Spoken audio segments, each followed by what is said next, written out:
Estamos en el capítulo de reumatología.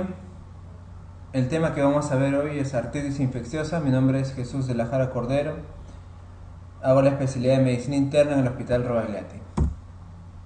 Vamos a tratar entonces de la artritis infecciosa, también llamada artritis séptica. Corresponde a la infección de la estructura articular, la estructura articular, y la vía de infección más frecuente en este caso es la hematógena. Pregunta también, ¿no? La vía más frecuente de infección de la artritis es hematógena. Paciente que tiene por algún motivo inoculación o que un germen crece a nivel hematógeno, va por todo el cuerpo y justamente se aísla en la parte articular. Otras causas de infección articular puede ser una infección por contigüidad. Si el paciente tiene osteomielitis, ¿no? Infección a nivel óseo y de ahí progresivamente va avanza y va hacia la articulación, o una inoculación directa, ¿no? Que puede ser mediante, por ejemplo, una fractura expuesta, ¿no? Y fractura expuesta que compromete también la articulación, y gérmenes que están afuera, por ejemplo el estafilococo ingresa hacia la articulación y también infecta.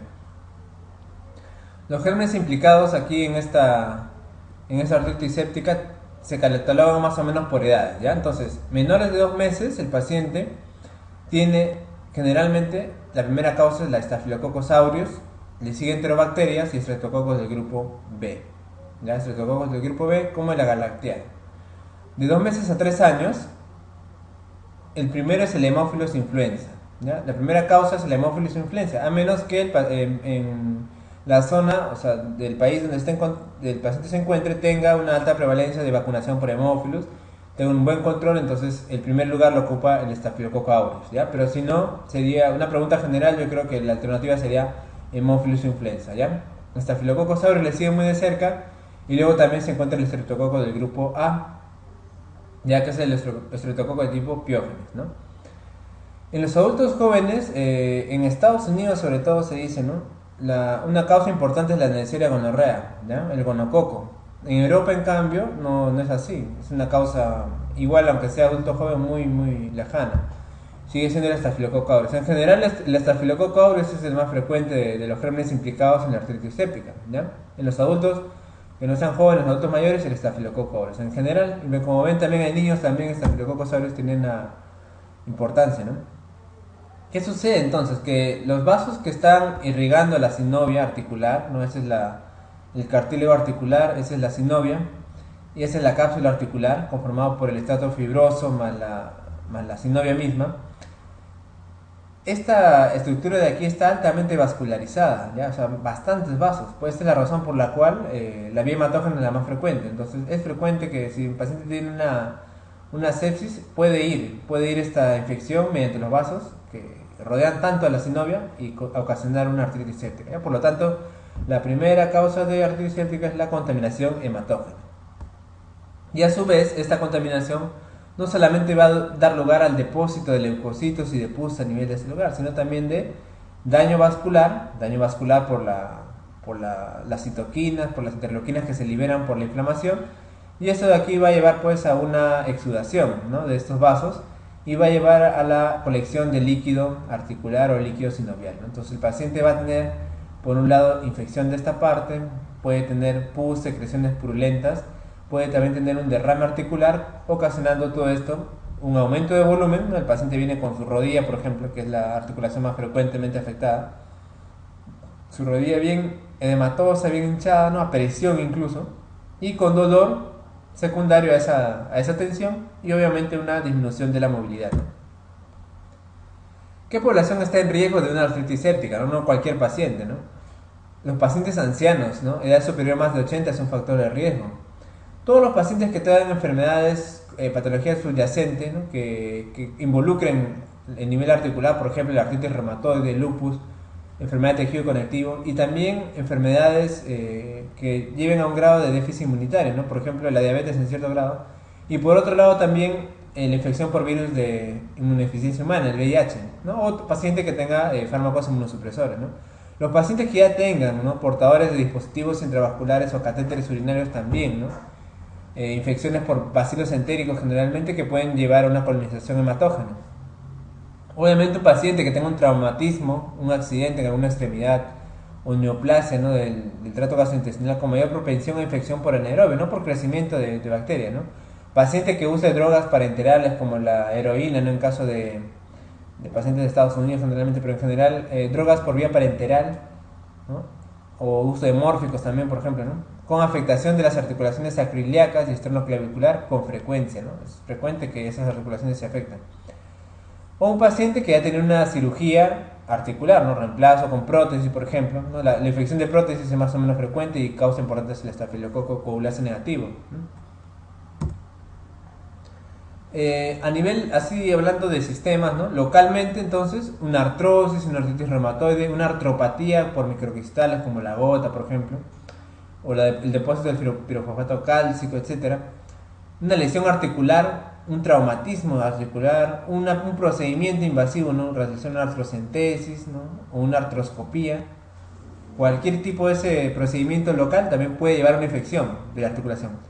Y los sistémicos ya mencioné, ¿no? Todos los que son inmunodepresores, entre ellos el VIH, ¿no? Déficit de complemento, tratamiento con inmunosupresores, diabetes también, hepatopatía también en cierto grado, ya saben que la cirrosis en cierto grado ocasiona inmunodepresión.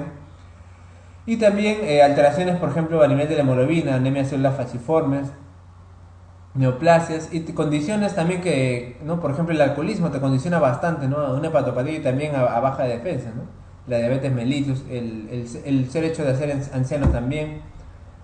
Entonces, en cuanto a la clasificación etiológica, porque las artritis no pueden ser de muchas causas a nivel, ¿no? Depósito de cristales, autoinmunes, pero a nivel infeccioso tenemos que reconocer que la más importante es de lejos las bacterias, ¿no? Y de ellas también de lejos el Staphylococcus aureus, ¿no?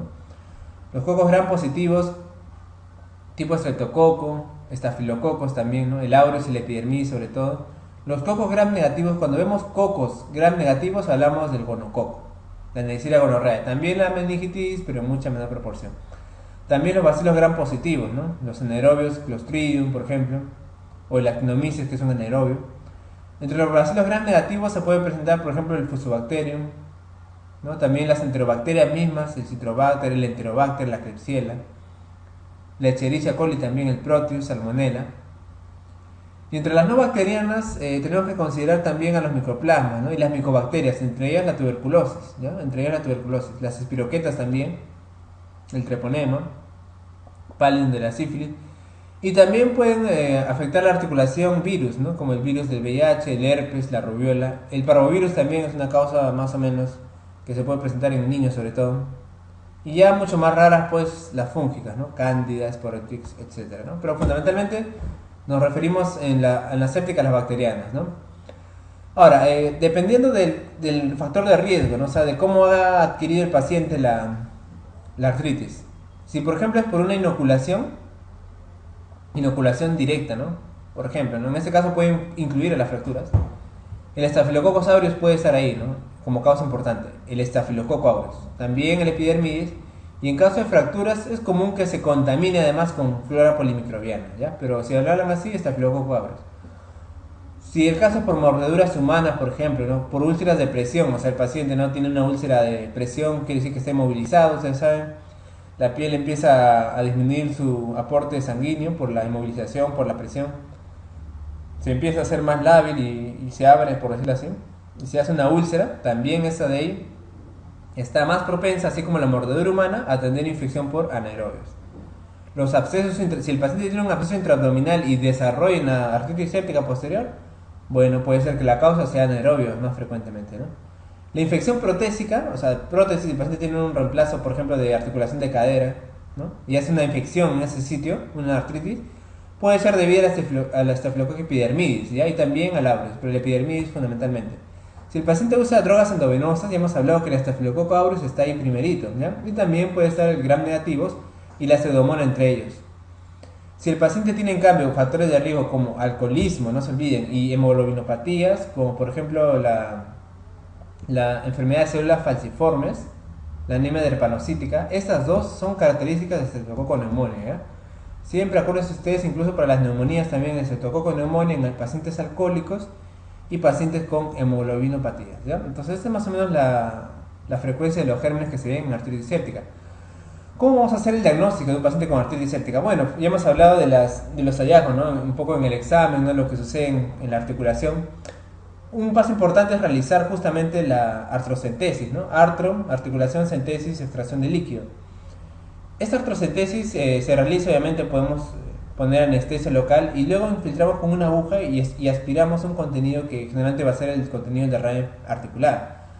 El líquido sinovial normal generalmente es de un tipo como de clara de huevo, ya puede ser un poco amarillento, pero leve, ¿no? Leve, clara de huevo más que todo, ¿no?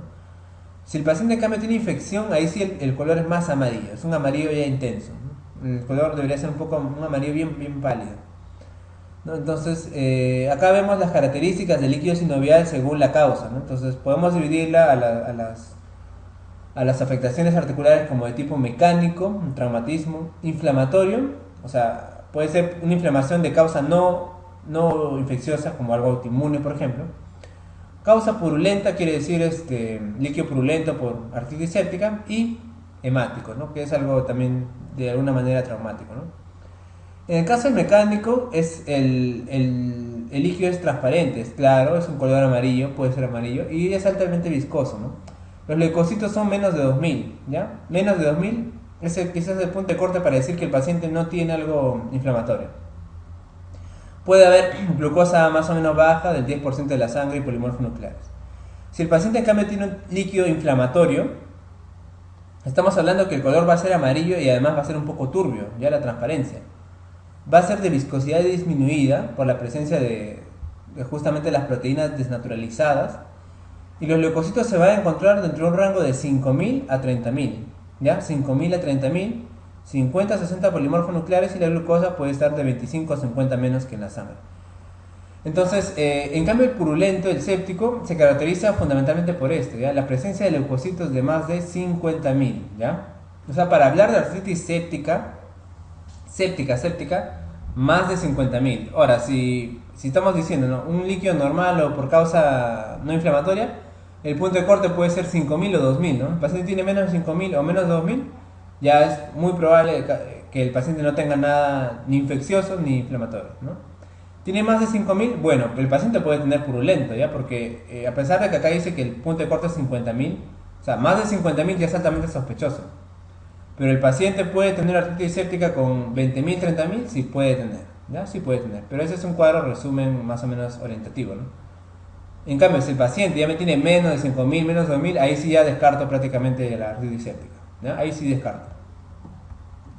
La glucosa puede estar menos que la mitad de la sangre, puede haber una glucosa baja, y un mayor del 60% de polimorfos, ¿ya? En la inflamatoria, los polimorfos nucleares pueden estar presentes en 40, 50, 30%. En el purulento generalmente es más del 50%, ¿ya? Entonces, características de una artritis séptica: viscosidad muy disminuida, ¿no? Esto se puede evidenciar tocando el líquido y también haciendo una separación con los dedos, ¿no? Rápidamente se rompe. La transparencia es opaca. Tiene más de 50.000 generalmente leucocitos en el líquido sinovial, más del 60% de polimorfos nucleares y menos del 50% de glucosa, ¿no? En cambio, el contenido de un líquido hemático obviamente va a ser un color rojo, opaco, viscosidad muy disminuida, leucocitos igual que en la sangre porque tiene composición de sangre, y lo demás también es similar. Entonces, miren, entre las causas purulentas vamos a tener a las de tipo bacterianas, a la tuberculosa, que también puede ser, como dije, un componente inflamatorio, y hay algunos casos de artritis microcristalina, o sea, algunos casos de artropatías por microcristales que te pueden dar un patrón purulento, con lo que ya hemos hablado, ¿no? Leucocitos más de 50.000, etc., ¿no? Por eso no es también 100% específico, ¿no? El patrón hemático vamos a verlo en hemofilia. Ya sabemos bastante que la hemofilia es un trastorno, ¿no?, de la coagulación, un trastorno hematológico que se caracteriza justamente por la hemartrosis, ¿no?, presencia de sangre de articulación. Vamos a ver eso en la hemofilia hemático, ¿no?, un paciente que tiene sangre de la articulación y bastante dolor, ¿no? Bastante dolor. Neuroartropatía también, traumatismo puede presentar un líquido hemático, un trastorno, tratamiento anticoagulante mal manejado, tumores, leucemia, etc. Inflamatorio, vamos a verlo aquí, a las conectivopatías, puede ser un lupus, espondiloartropatías seronegativas, el síndrome de Reiter, los microcristales acá también, obviamente, la artritis reumatoide. Todo esto de acá corresponde a un de tipo líquido inflamatorio. Y los mecánicos, bueno, vamos a verlo más que todo en la artrosis, en traumatismos, en amiloidosis, o en enfermedad de depósito también de cristales, ¿no?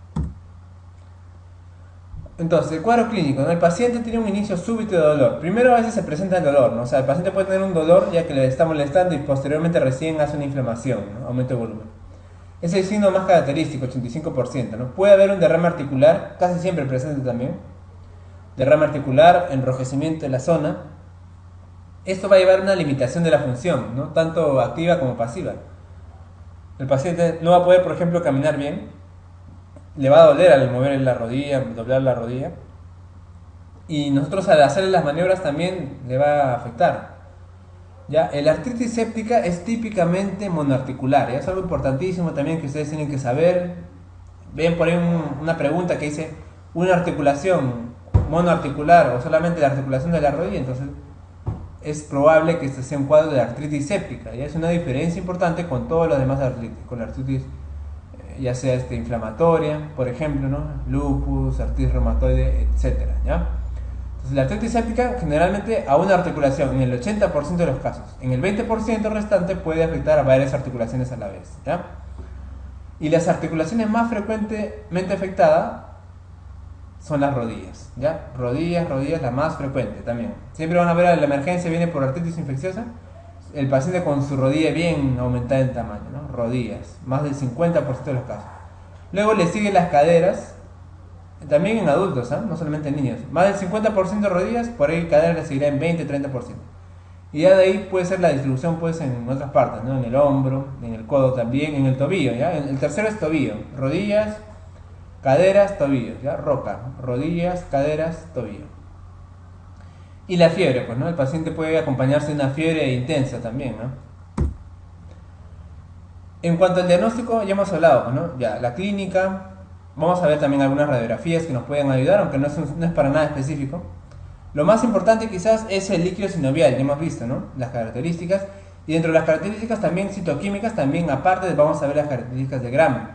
Entonces, el Gram es positivo en el 70% de infecciones por Gram positivo.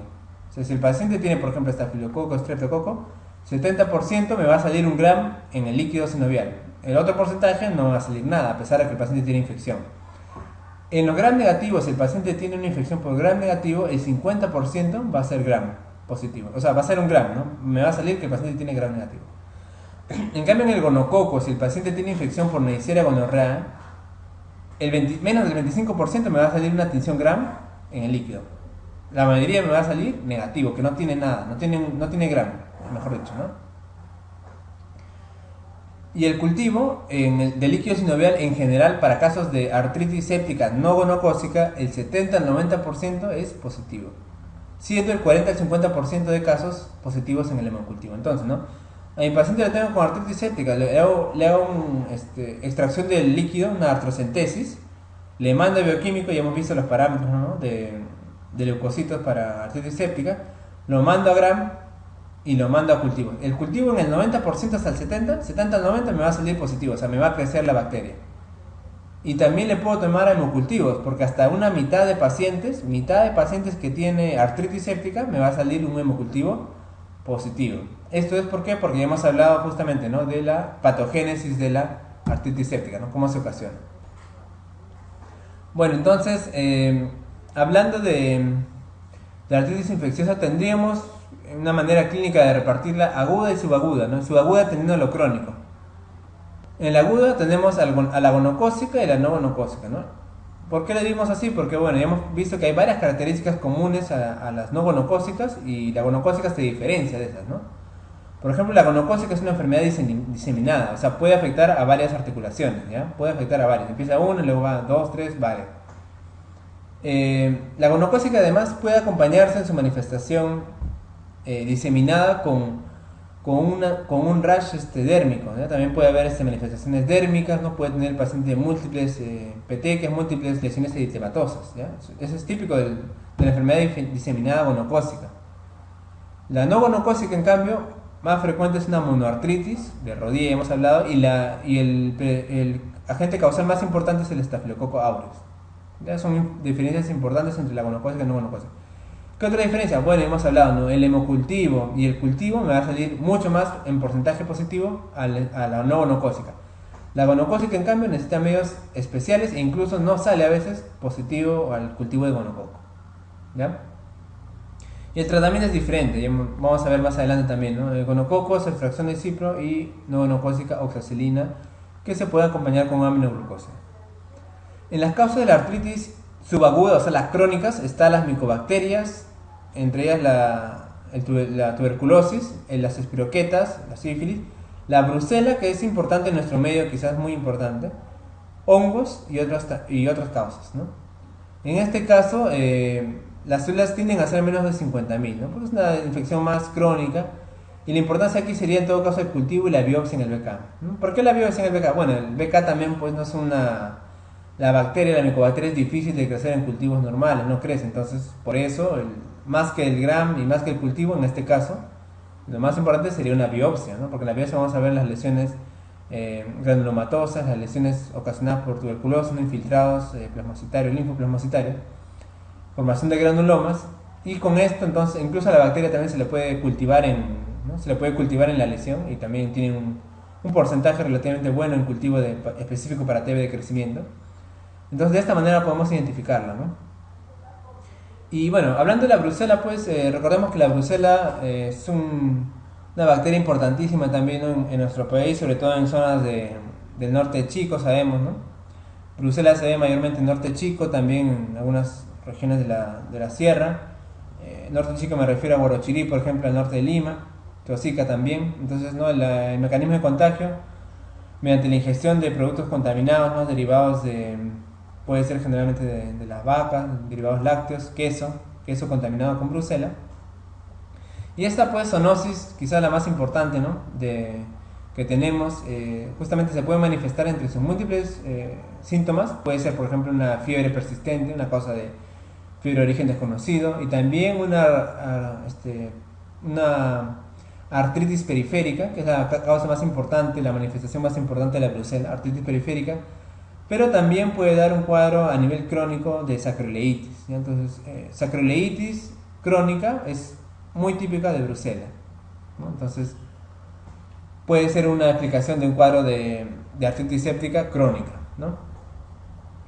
Y en caso de gonococo, también es bueno decirlo que el gonococo también se puede acompañar de manifestaciones a nivel de las genitales, ¿verdad? Entonces podemos también cultivar las lesiones, las secreciones uretrales si el paciente las tiene, y también puede haber un porcentaje de positividad. Entonces tenemos más elementos diagnósticos para ayudarnos en la infección de tipo gonocócica. Acá hay una diferencia muy bonita entre gonocócica y no gonocócica. Ya hemos hablado por qué esa diferencia, ¿no? Miren ustedes, ¿no? La positividad de cultivo, ya hemos hablado, ¿no? 90% para las demás y 50%, menos del 50% para gonocócicas. El pronóstico de las gonocócicas es bueno con una terapia antibiótica. Eso sí, es otra cosa importante, ¿eh? Las artritis infecciosas tienen mal pronóstico solamente con tratamiento. O sea, a veces es necesario realizar drenaje, ¿ya? Las guías, no hay guías así bien establecidas, pero todas las revisiones que tenemos a la mano dicen que el drenaje de la articulación se puede realizar diariamente, incluso, ¿no? Hasta que el paciente lo requiera, ¿no? Y eso quiere decir que el paciente ya no tenga dolor y no tenga mucha fusión. Entonces, es difícil tratar una artritis séptica, ¿no? Es complicado. La gonocócica es más benigna en este caso, ¿no? Ya hemos hablado que la gonocócica te afecta a varias articulaciones, mientras que la no gonocócica generalmente una o pocas, ¿ya? Monoarticular. La presentación puede ser una poliartritis migratoria y también una dermatitis. Hemos hablado de las manifestaciones dermatológicas de la enfermedad gonocócica. Mientras que la no gonocócica es un envolvimiento, un compromiso simplemente de una articulación, ¿no? El perfil del paciente gonocócico es un paciente joven, activo sexualmente, ¿no? Y principalmente mujeres, ya más frecuente en mujeres. En cambio, en las no gonocócicos son, bueno, neonatos o en todo caso adultos con enfermedades crónicas, ¿no? Que les predisponen a infecciones bacterianas por estafilococo, diabetes, enfermedad renal crónica que se dializa, artritis reumatoide, osteoartritis, etc. Acá tenemos un cuadro muy interesante, un algoritmo para que más o menos veamos cómo es el manejo.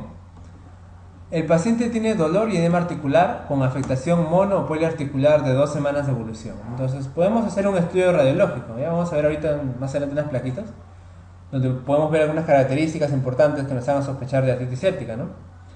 Si se sospecha de clínica de artritis séptica, entonces realizamos la artrocentesis, ¿no? La artrocentesis nos puede dar hemartros, que es el hallazgo de la sangre, ¿no? A nivel de articulación.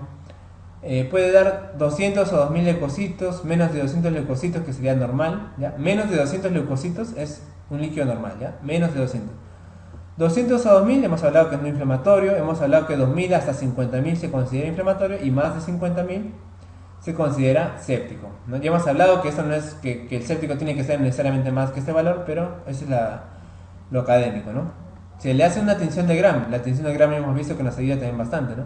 Podemos ver microorganismos o no podemos ver microorganismos. Y además hacemos el cultivo, ¿no? El cultivo del líquido articular. Hacemos un examen de cristales donde podemos ver, ¿no? Si el paciente tiene gota, o en todo caso pseudogota con los cristales que ahí dicen. Y en todo caso también podemos hacer un diagnóstico diferencial con artritis reactiva, microcristalina, y se trata según la causa, ¿no? Si el paciente no tiene nada de esto y el diagnóstico es no definitivo, entonces podemos pensar en que el paciente puede tener una artritis reactiva, alguna infección, ¿no? O si el paciente tampoco tiene manifestación radiológica. Entonces por este grupo de acá nos enfocamos a la artritis séptica, y si no cumple con esto nos enfocamos a que el paciente puede tener otras causas, bursitis, celulitis, hemartros o artritis de microcristales. Vamos a ver entonces unas plaquitas radiográficas que, como mencioné, son hallazgos importantes pero que no siempre son específicos, ¿ya? En este caso, por ejemplo, vemos en la articulación glenohumeral. Esta es la articulación del hombro, en el cual vemos en la cabeza del húmero como vemos unas erosiones, ¿no? Que son características de la artritis séptica, ¿no? Esta de aquí es una imagen de la articulación a nivel de la cadera. Vemos como la cabeza femoral, miren, es un mismo paciente en diferentes fases, ¿ya? Inicialmente miren ustedes como puede haber inicialmente un estrechamiento del espacio interarticular para posteriormente llevar a una inflamación. En este caso hay una hiperostosis, quiere decir una mayor opacidad. Es decir, se ve, como ven ustedes, la radiografía más blanca, ¿verdad? Opacidad, más opacidad. Esa es una densificación, ¿no? A nivel paraarticular. Y vean ustedes, esta acá ya es después de unos meses, en la cual ya hay una destrucción con erosión de la articulación. Entonces la artritis séptica, como les mencioné, es una enfermedad, pues, ¿no? Agresiva, ¿no? Es agresiva si no es adecuadamente tratada, ¿no? En este caso estamos viendo una articulación, ¿no? Es la articulación de la rodilla, en la cual vemos, no se ve muy bien, pero acá hay un aumento del tejido blando. En este caso quiere decir que este tejido blando grisáceo que vemos acá está aumentado. ¿Por qué? Porque el paciente tiene un derrame articular, ¿no? Entonces se ve eso de acá en la radiografía, y también se ve, pues, ¿no?, una hiperostosis a nivel paraarticular. Lo mismo acá vemos en la rodilla, como vemos este aumento, ¿no?, de opacidad y también de volumen de las partes blandas, y también vemos una un poco mayor separación entre la patela, ¿no?, y la parte ósea que conforma el fémur, ¿no? ¿Por qué? Por el ocupamiento del líquido articular, ¿no? Acá lo mismo, pero ya estamos viendo un grado de erosión a nivel de la patela, ¿no? Y acá también unas erosiones periféricas. También en grados mayores, también no solamente puede haber estrechamiento, como ya mencioné, sino también destrucción e inflamación, ¿no?, de la articulación. En este caso la sacroiliaca vemos acá, vista por una tomografía, una resonancia que nos puede ayudar también un poco más. Vemos acá un mayor compromiso, ¿no? Inflamación con destrucción del tejido. Bueno, y finalmente vamos a hablar del tratamiento de la artritis séptica. El tratamiento, tampoco, como mencioné, existen guías importantes. La mayoría dice que aunque no hay consenso adecuado, el tratamiento debería ser por lo menos de 3 semanas. ¿Ya? De 3 semanas para las infecciones artritis séptica no gonocócicas, y la gonocócica podría tratarse por 2 semanas. ¿Ya? Entonces, el tratamiento, por un lado, como vemos acá, dice requiere drenaje, ¿verdad? Entonces, por un lado es el drenaje de líquido purulento con terapia además antimicrobiana, ¿ya? No está indicado la inyección de antimicrobianos, ¿ya? No se demostró evidencia, no es bueno, porque al menos recordemos la vía hematógena, que es la principal. No hay que inyectar entonces antimicrobianos directamente en las articulaciones, ¿no? En niños menores de 3 meses, la Staphylococcus aureus es la más importante que hemos hablado. Entonces el tratamiento puede ser con oxacilina, ¿ya? Estas guías europeas siempre hablan de la cloxacilina. Nosotros tenemos la oxacilina, ¿no? Distribuible para ellos, ¿no? Oxacilina que también se puede, como terapia empírica, ¿no? Agregar con una cefalosporina tercera o en todo caso con un aminoglucósido como una alternativa, ¿ya? En el caso de los niños de 3 meses hasta 14 años también vemos acá cómo esta estadística no considera al hemófilos, ¿no? Porque justamente ya tienen erradicación prácticamente progresiva con lo que es la vacuna, pero el tratamiento puede involucrar también la oxacilina y la cobertura también con la cefalosporina en tercera generación, una ceftriaxona por ejemplo, ¿no? La alternativa es un tratamiento con los glucopéptidos, ¿no? Por ejemplo, vancomicina. En el caso de adultos de 15 a 40 años, ¿no? En el cual la primera opción es el Staphylococcus aureus, como sabemos, ¿no? La terapia puede ser con cloxacilina, oxacilina, aunado con cefalosporina tercera generación si se trata de una Neisseria gonorrhoeae, ¿no? También puede ser el tratamiento con oxacilina sola, ¿ya? Si pensamos que es un paciente con Staphylococcus aureus, podemos tratarle con oxacilina, ¿ya? Y en caso que el paciente tenga por ejemplo, una infección por brucela, nocardia, etcétera, o micobacteria, en el caso de la tuberculosis, el tratamiento se da de una manera específica, ¿no? Cada bacteria va a tener su propio tratamiento, ¿no? Pero en general, nosotros podemos utilizar oxacilina y podemos reservar la vancomicina para pacientes que tienen riesgo de realizar resistencia, o sea, tener Staphylococcus aureus resistente a las penicilinas, ¿no? En este caso utilizamos vancomicina, pacientes por ejemplo que han sido hospitalizados previamente, han sido tratados con antibióticos previamente o van a diálisis por ejemplo, ¿no? por su enfermedad renal crónica, ¿no? Y en pacientes que tengan la Neisseria gonorrhoeae el tratamiento es con ceftriaxona sola, ¿ya? Neisseria gonorrhoeae, la dosis es de 1 gramo cada 24 horas, ya no es 2 gramos, es 1 gramo cada 24 horas. Ese tratamiento se puede dar por 3 semanas y posteriormente se le puede dar por vía oral, ¿no? Podemos utilizar cefotaxima, por ejemplo. O en todo caso también podemos utilizar cefepime, ¿ya? Para casos de Staphylococcus aureus no complicado podemos utilizar oxacilina, que también la podríamos progresar posteriormente a dicloxacilina, por ejemplo, ¿no? Y la dosis de oxacilina es de 1 gramo cada 4 horas. Por 3 semanas, ya hemos hablado, ¿no? Y en caso de la gonorrea, del gonococo, por 2 semanas. El paciente entonces, ¿no? Tiene una artritis séptica, se le admite al hospital, ¿no? Se le toma muestras del líquido sinovial, puede tomarse también hemocultivos y mandarlos a cultivos también el mismo líquido, ¿no? Se comienza antibiótico por el protocolo que hemos hablado, ¿no? Y según esto también podemos ver, ¿no? Si por ejemplo a la larga el cultivo nos sale para un antibiograma con un determinado espectro, podemos modificar la terapia antibiótica, ¿no? Si el organismo causante era incorrecto, también podemos modificar la terapia antibiótica, ¿no? Si quieres un antibiótico diferente a la Staphylococcus aureus, por ejemplo, ¿no? Si el paciente tiene sepsis sistémica o tiene otro foco infeccioso, ¿no? Por ejemplo, vemos en el hemocultivo que tiene la Staphylococcus aureus y además puede tener otro foco infeccioso, no sé, por ejemplo un catéter venoso, ¿no? Por hemodiálisis, también podemos tratar ese tipo de problema, ¿no? Cambiando el catéter, por ejemplo, y también evitando que en este caso haga más episodios de artritis séptica. ¿Cuáles son las complicaciones de la artritis séptica? Bueno, la artritis séptica, como mencioné, es una enfermedad pues altamente agresiva, entonces por tanto puede dar una destrucción articular, ya hemos visto algunas imágenes, ¿no? Además, la destrucción articular va a llevar a una contractura en flexión del paciente, ¿no? Según la afección en la extensión que tenga, en lo cual el paciente puede tener problemas también pues más adelante en realizar sus movimientos, ¿no? Y también puede haber pues un shock séptico producto de la infección y posteriormente la muerte, ¿ya? Es importante también valorar la respuesta a los antibióticos, ¿ya? El paciente debería mejorar más o menos en 3 días a 5 días, o sea, si el paciente no mejora con la terapia antibiótica instaurada en 3 a 5 días, me refiero a que no tiene menos fiebre, o no hace fiebre, o tiene menos malestar general, ¿no? Sigue con malestar general, sigue séptico. Si va mal el paciente, entonces podemos considerar una intervención quirúrgica. Esto quiere decir no solo una artrocentesis, sino también un lavado en sala de operaciones, ¿ya? De la artritis séptica. En este caso, entonces, que el paciente no vaya bien, el paciente puede ir a ese tipo de manejo, ¿no? A manejo quirúrgico. Si no, el paciente con antibiótico-terapia tendría que evolucionar de manera adecuada. Bueno, ese es el tema de la artritis séptica y finalmente vamos a desarrollar algunas preguntas que hay por ahí. Una pregunta dice, ¿no? Por ejemplo, ¿cuál es el examen auxiliar más útil para hacer el diagnóstico de monoartritis tuberculosa de rodilla? Bueno, estamos hablando de un paciente con monoartritis por tuberculosis, ¿no? Entonces, la alternativa aquí, la mejor sería biopsia de membrana sinovial, ¿no? A ver, reacción de Mantoux es el PPD, que es una prueba muy inespecífica y en nuestro país pues no tiene mucha utilidad, como ya sabemos, ¿no? Eso lo utilizamos más que todo para ver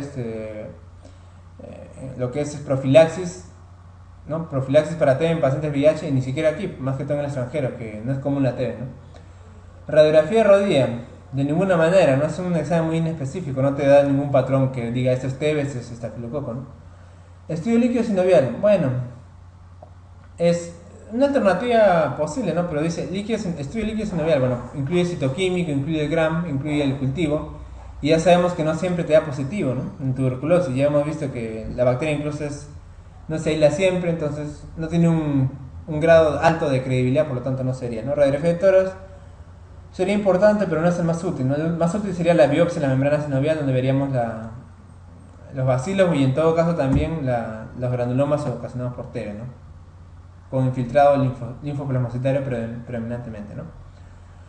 La localización más frecuente de la tuberculosis ósea articular es, bueno, en este caso también la respuesta es rodilla, ¿ya? En general, todas ya hemos hablado que es rodilla, y en el caso de la tuberculosis no es una excepción. Esa pregunta, miren, paciente varón de 18 años que presenta limitación funcional y dolor en región de columna dorsal. Tiene como antecedente haber sufrido pleuresía, quiere decir un derrame pleural, y enfermedad venérea. Consumidor de queso fresco, radiográficamente se evidencia lesión en columna de 12 con destrucción de vértebras contiguas con preservación de pedículos. El diagnóstico más probable sería, bueno, miren, para tuberculosis aquí, que es el mal de Pot, tiene varias, ¿ya? Primero que es joven, bueno, puede ser, tener contacto con TB, puede ser, ¿no? Una persona que realice trabajos activos, que salga de su casa.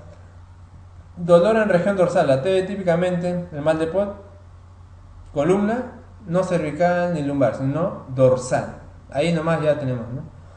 Antecedente de pleuresía, bueno, pues pleuresía, un derrame pleural, puede haber tenido una tuberculosis pleural anteriormente, y ya eso lo hace, que haya tenido una predisposición a tuberculosis, que haya desarrollado la enfermedad y que pueda haber bacilos latentes. Enfermedad venérea y consumidor de queso fresco, obviamente son factores de riesgo, una para gonococo y otra para brucela, ¿no? Y la lesión se localiza en columna. No me dice radiográficamente, supongo que es con radiografía solamente, pero no me dice que es tomografía ni resonancia, pero en la resonancia y en la tomografía se ve clásicamente la tuberculosis que a veces va a varias vértebras, ¿no? O sea, va una y luego se extiende, ¿no? A diferencia de la brucela que a veces no lo puede hacer, igual el gonococo. Entonces, con todo esto y la afección a nivel de dorsal, me quedo obviamente con mal de Pot. Miren ustedes, varón joven ingresa con monoartritis aguda de rodilla derecha, se le realiza artrocentesis obteniéndose líquido turbio, que el estudio resulta ser piógeno. ¿Cuál es el germen más probable? Bueno, en general, ¿no? Primero que me dice monoartritis, entonces de ahí nomás ya puedo descartar el gonococo, ¿no? Y la más frecuente en general es el estafilococo aureus, ¿no? Además no está el gonococo entre las claves.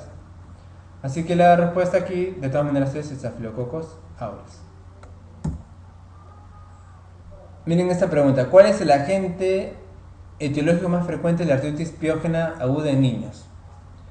Bueno, esta pregunta me parece que aquí definitivamente la clave es estafilococo aureus, ¿no? ¿Por qué? Porque en niños es bien amplio, ¿no? No me está hablando solamente de lactantes ni menores de 2 meses, ¿no?